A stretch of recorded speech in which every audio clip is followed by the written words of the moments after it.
주님 찬양해.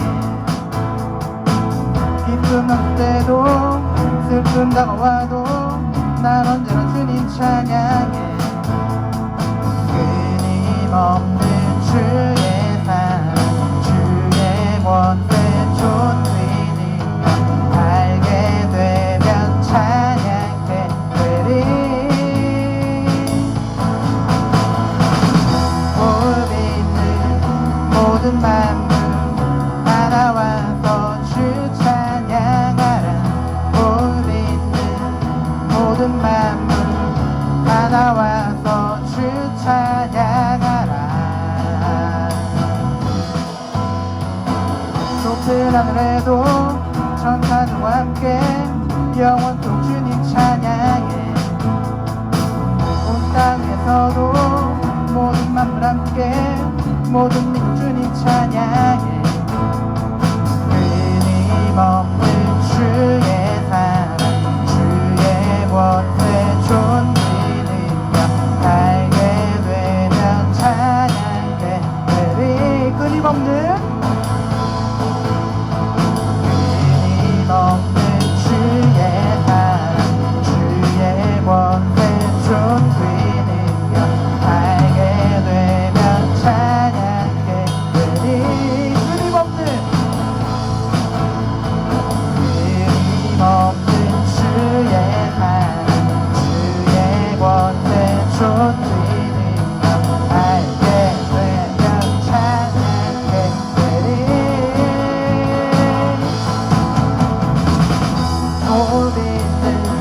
모든 만물 다 나와서 주 찬양하라. 볼 있는 모든 만물 다 나와서 주 찬. 호흡 있는 모든 만물 다 나와서 주 찬양하라. 볼 있는 모든 만물 다 나와서 주 찬양하라.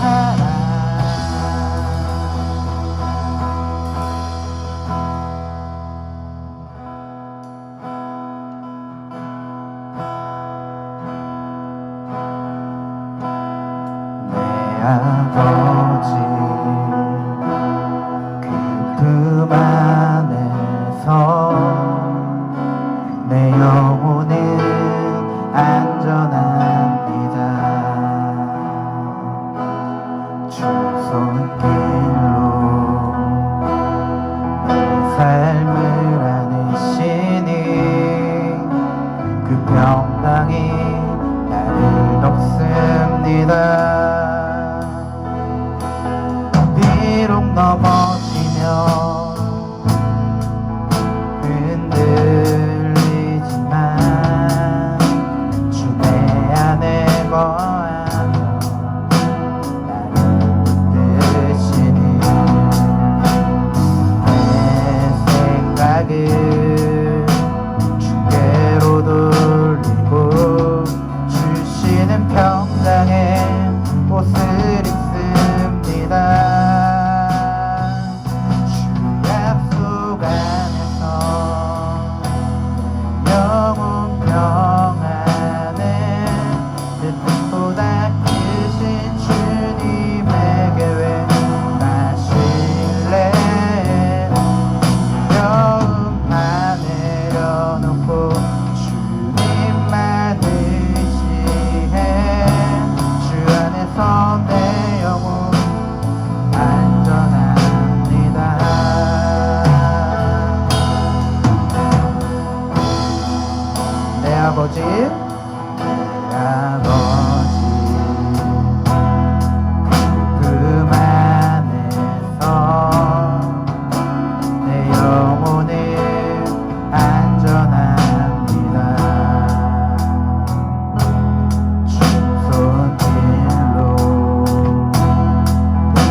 생각을 주께로 돌리고 주시는 평강의 옷을 입습니다. 주 약속 안에서 영원 평안에 내 뜻보다 크신 주님의 계획 난 신뢰해. 두려움 다 내려놓고 주님만 의지해. 주 안에서 내 영혼 안전합니다. 주 약속 안에서 주 약속 안에서 내 영혼 평안에 내 뜻보다 크신 주님의 계획 나 신뢰해. 두려움 다 내려놓고 주님만 의지해. 주 안에서 내 영혼 안전합니다.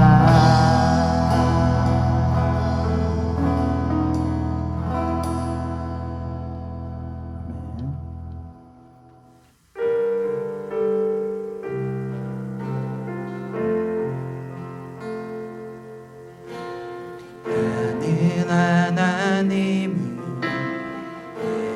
예배하는 예배자입니다. 내가 서 있는 곳 어디서나 하나님을 예배합니다.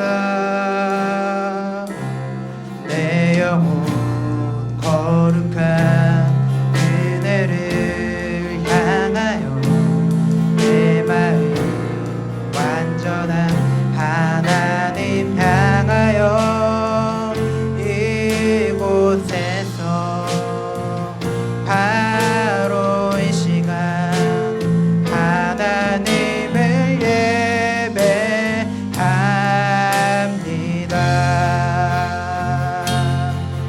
나의 평생에 단 한 가지 소원 주의 아름다우신 분명 사랑 노래하는 것.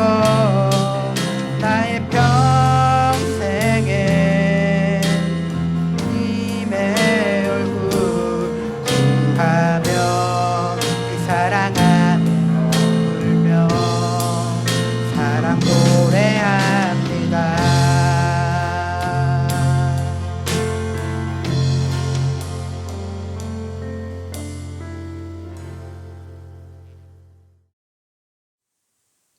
우리의 신앙을 사도신경으로 고백하도록 하겠습니다.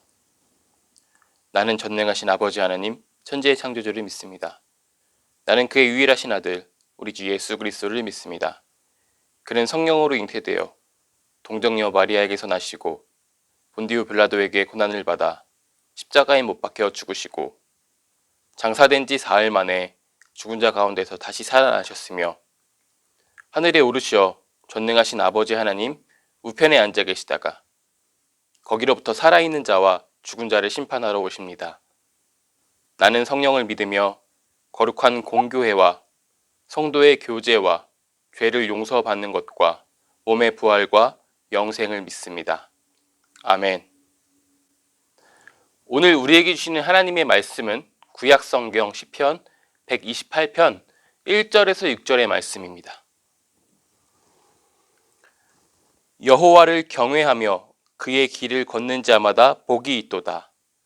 내가 내 손이 수고한 대로 먹을 것이라. 내가 복되고 형통하리로다. 내 집 안방에 있는 내 아내는 결실한 포도나무 같으며 내 식탁 둘러앉은 자식들은 어린 감람나무 같으리로다. 여호와를 경외하는 자는 이같이 복을 얻으리로다. 여호와께서 시온에서 내게 복을 주실지어다.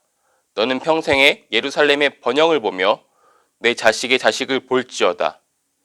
이스라엘에게 평강이 있을지로다. 아멘. 이것은 하나님의 말씀입니다. 오늘 본문 말씀을 통해서 경외의 이유라는 제목으로 함께 말씀을 나누도록 하겠습니다. 여러분은 예배하러 교회에 오는 그 길에서 아니면 요즘처럼 온라인으로 예배하기 위해서 준비하면서 어떤 마음들을 가지십니까? 그것이 아니라면 혹시 여러분들께서 교회에 오셨을 때나 아니면 예배에 참여하셨을 때 듣고 싶었던 그런 이야기들이 있습니까? 혹시 아무 생각도 하지 않고 아무것도 바라는 것이 없다면 그 상태로 예배에 참여하고 교회에 오고 있다면 여러분들의 마음을 한번 좀 돌아보는 시간들을 가졌으면 좋겠습니다. 나에게 예배는 어떤 의미인지, 교회는 어떤 의미인지 말입니다. 우리가 어떤 목적을 가지고 무엇인가 하려고 한다면 우리에게는 어떤 감정이나 어떤 마음들이, 생각들이 들기 마련입니다. 예를 들어서 우리가 면접이나 시험을 보기 위해서 어떤 장소로 이동하는 중이라고 생각을 해봅시다. 우리들의 마음에 어떤 마음들이 들겠죠. 불안하기도 할 거고 초조하기도 할 것이며 잘 보고 싶은 마음과 아니면 답답하니까 빨리 끝내고 싶은 마음과 결론적으로 시험에 대한 어떤 생각들을 가지게 될 것입니다. 아니면 기다렸던 공연을 보게 되는 자리나 아니면 나와 가까운 만나면 너무 좋은 누군가를 만나러 가는 그 길에 여러분들의 마음은 다를 수밖에 없습니다. 아무런 기대나 어떤 마음도 가지지 않는다는 것은 이미 그 일이 너무나 익숙해져 버린 일이라는 것입니다. 익숙해짐이 반드시 나쁜 것은 아닙니다. 하지만 그 익숙해짐 속에 그냥 묻어서 살다 보면 어떤 중요한 것을 놓칠 수 있습니다. 오늘 우리가 함께 읽은 이 말씀은 소제목을 가지고 있습니다. 달리 말하면 이 시편은 어떤 목적이 있었던 노래, 어떤 시였더라는 것입니다. 그리고 시편 128편의 소제목은 바로 성전에 올라가는 노래입니다. 따라서 이스라엘 그 사람들이 절기에 예루살렘 성전을 오르면서 부르거나 아니면 하나님께 예배하기 위해서 예루살렘 성전에 오른 자들을 축복하면서 부른 노래였다라는 것이죠. 이렇게 반복적인 일을 하면서도 그 일에 담긴 중요한 것을 놓치지 않기 위해서 시로서, 노래로서 불렀던 것은 그들의 지혜였습니다. 그래서 오늘의 말씀은 또한 지혜시이기도 합니다.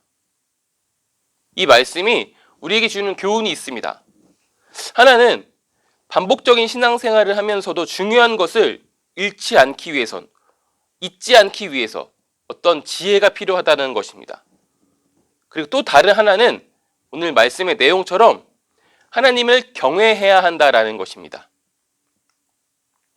오늘 말씀의 내용을 한번 살펴보면서 우리가 왜 하나님을 경외해야 하는지 그 경외의 이유에 대해서 다시금 상기하는 시간이 되었으면 좋겠습니다. 우리가 말씀을 읽으면서 오해할 수 있는 부분이 있습니다. 바로 1절과 4절에 여호와를 경외하면 복을 받을 것이다 라는 이런 말씀 때문이죠. 왜냐하면 대부분의 사람들은 이 말씀을 그대로 조건부로 읽게 됩니다. 내가 무엇인가 하면 하나님께서 이렇게 해주실 것이다. 그래서 하나님과 사람 사이에 어떤 계약 혹은 거래처럼 읽을 수 있습니다. 근데 이 말씀을 이렇게 읽게 되면 어떤 잘못된 신앙의 기준이 우리에게 생길 수 있습니다. 그리고 우리의 삶에, 우리의 신앙에 이런 기준들이 드러나게 됩니다. 예를 들어서 시험을 앞두고 이 시험을 잘 보기 위해서 이 어떤 일들이 잘 해결되기 위해서 목돈에 헌금을 하는 행동 아니면 원하는 것을 이루기 위해서 아니면 내게 찾아온 이 어려움을 극복하는 방법으로 교회의 봉사를 더 열심히 하거나 새벽 예배에 참여하거나 아니면 더 나아가서 금식 기도를 하거나 아니면 기도원에 들어가거나 혹은 어떤 직분을 가진 사람에게 아니면 신령한 은사가 있는 사람에게 기도를 부탁하는 그런 일들을 우리가 할 수 있는 것이죠. 물론 그런 일을 하는 과정에서 또 다른 하나님의 은혜를 경험하고 우리의 삶의 기준이, 우리들의 마음이 달라질 수도 있지만 처음부터 건강한 기준을 가지고 신앙생활을 하는 것이 더 좋을 것입니다. 그래서 1절과 4절에 나와 있는 이 표현은 조건부로 읽는 것이 아니라 관용구로 읽어야 합니다. 하나님을 경외하는 사람들아, 내가 너희의 삶에 이런 복이 있기를 원한다. 이런 관용구로 읽어야 하는 것이죠. 마치 목사님들이 하는 축복 기도와 같습니다. 조건적인 말씀이 아니라면 하나님을 경외하는 사람들의 삶에 일어나는 좋은 것이 아니라 하나님을 경외하는 그 일 자체에 집중할 수 있게 됩니다. 그리고 우리는 이미 말씀을 통해서 성경이 말하는 복과 우리가 사용하는 어떤 복 사이에 차이가 있음을, 둘이 다르다라는 것을 이미 알고 있습니다. 오늘 말씀 속에 1절에 등장하는 복과 4절에 등장하는 복은 서로 다른 단어를 사용하고 있습니다.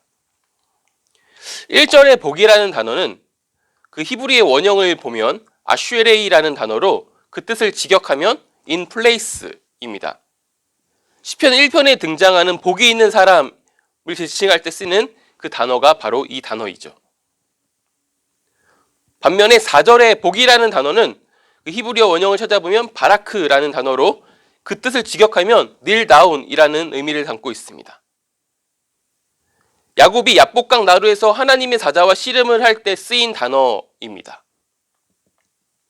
이제 이 의미를 상기하면서 오늘 말씀을 다시 읽는다면 말씀이 다르게 읽히게 됩니다. 하나님을 경외하면서 그 길에 있는 사람은 복이 있습니다. 그 길은 바로 하나님을 예배하러, 하나님께 제사하러 가는 그 길입니다. 당시에, 말씀이 기록된 이 당시에는 성전 중심의 신앙생활을 하고 있었습니다. 그 성전에 올라가야지 하나님을 예배할 수 있었습니다. 그러나 예수님께서 오시고 우리는 영과 진리로 하나님을 예배할 수 있게 되었습니다. 더 이상 장소의 문제가 아닌 것이죠. 그러므로 하나님을 경외하고 하나님을 예배하는 삶을 사는 사람이 복이 있는 사람이며, 또한 하나님을 경외하는 것은 바로 하나님과 함께하는 그 삶의 자리에서 하나님을 예배하는 것이라는 것을 우리가 알 수 있게 됩니다. 자신의 일과 자신의 가정, 바로 하나님과 함께하는 하나님이 세운 그 자리에서 하나님의 말씀을 기준으로 충실히 살아가는 사람이 수고한 대로 먹을 수도 있고 아름다운 가정을 만들어가는 행복도 누릴 수 있는 것이죠. 또한 4절의 복은 무릎꿇음이라고 이야기했습니다. 하나님을 경외하는 자는 시온, 바로 솔로몬의 성전이 있던 그곳, 교회에서 하나님께 순복하게 될 것입니다. 예배할 때마다 하나님의 은혜 앞에, 하나님의 말씀 앞에 자신을 쳐서 굴복하는 그런 일들이 일어날 것입니다. 하나님을 의지하며 살아가게 될 것입니다. 야곱이 야복강 나루에서 하나님의 사자와 씨름을 하면서 그랬던 것처럼 말입니다. 그 씨름 이후에 야곱은 더 이상 자신의 지혜나 경험이 아니라 지팡이를 의지해서 자신을 움직이게 되었습니다. 하나님을 의지해서 살아가게 되었습니다. 그때 야곱에서 이스라엘로 그 삶의 방향 또한 달라지게 되었습니다. 이것이 하나님을 경외하는 자에게 드러나는 하나님의 복인 것이고 우리에게도 그런 삶이 허락된 것입니다.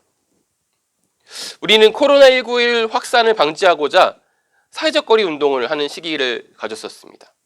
이 시기를 통해서 우리는 우리 가정에서 하나님을 예배했었어요. 하나님의 말씀을 이야기했고요. 또한 교회가 세워지는 것을 보았을 것입니다.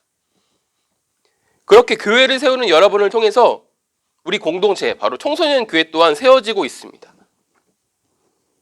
우리가 하나님께 무릎 꿇었을 때 우리는 우리의 신앙이 이어지며 또 다른 교회가 세워지는 것들을 보게 될 것입니다. 지금까지 우리는 말씀을 통해서 두 가지 교훈을 살펴보았습니다. 하나는 반복적인 신앙생활을 하면서도 중요한 것을 잃지 않기 위해서 지혜가 필요하다는 것이며, 다른 하나는 하나님을 경외해야 한다는 것입니다. 그리고 우리는 경외의 이유를 또 살펴보았습니다. 경외는 하나님이 주신 삶의 자리에 충실한 삶이며 하나님께 무릎 꿇는 삶입니다. 이것이 우리가 복이라고 고백할 수 있는 저와 여러분 되기를 소망합니다. 우리는 가정의 달을 맞이해서 화목을 이루는 가정이라는 주제로 말씀을 나누고 있습니다. 그래서 지난주 우리는 말씀을 통해서 우리는 우리 가정에 하나님으로 인해서 기뻐하는 시간을 회복하자라고 말씀을 나누었습니다. 그리고 한 주간이 지났는데요. 한 주 동안 여러분의 가정은 어땠습니까? 그리고 또 우리 이번 주 말씀을 통해서 하나님을 경외하는 복을 기억하고 누리기를 소망하는 가정이 되기를 바라고 있습니다.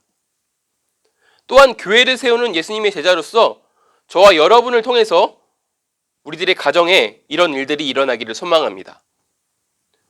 여기저기서 여러분들의 계약 이야기들이 들어오고 있습니다. 곧 다시 만날 날이 찾아올 것 같아요. 우리가 다시 만났을 때 그때 여러분들을 통해서 여러분의 가정에서 일어난 일을 나누면서 함께 기뻐할 수 있게 되기를 소망합니다. 주님 가르쳐주신 기도로 오늘의 예배를 마치도록 하겠습니다.